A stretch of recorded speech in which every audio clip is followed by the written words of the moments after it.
Gauthier Lebret ne passe pas inaperçu sur CNews. Gauthier Lebret vient de terminer la semaine aux commandes de son émission 100% politique.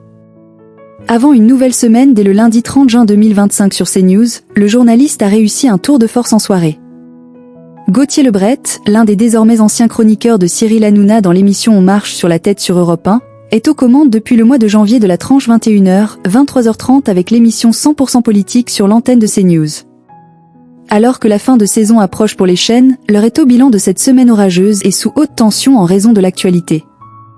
Du côté des audiences, CNews est-elle parvenue à s'imposer juste après l'heure des Pro 2, 100% politique, Gauthier Lebret résiste. Sur la tranche de 21h à 23h30, l'émission 100% politique animée par Gauthier Lebret a réuni 308 000 personnes du mardi 24 au jeudi 26 juin 2025, soit 1,9% de part de marché auprès des 4 ans et plus. Si l'audience de lundi 23 juin n'a pas été communiquée, l'émission a bénéficié de la belle locomotive de Pascal Praud, signant un record historique sur les cibles lors de la première heure de sa tranche du soir.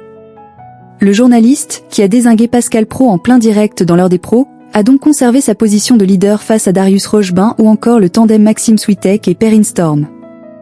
Si ce dernier a permis à CNews de rester, sur l'ensemble de la semaine, première chaîne d'information de France en soirée, cette victoire, discrète mais notable pour Gauthier Lebret, n'a pas été acquise sans batailler face à la concurrence. Darius Rochebin menace Gauthier Lebret. En effet, LCI a démontré toute sa puissance au cours de la semaine avec une édition spéciale consacrée à la guerre entre Israël et l'Iran. La chaîne d'information du groupe TF1 a revendiqué son leadership sur la tranche de Darius Rochebin entre 22h et minuit.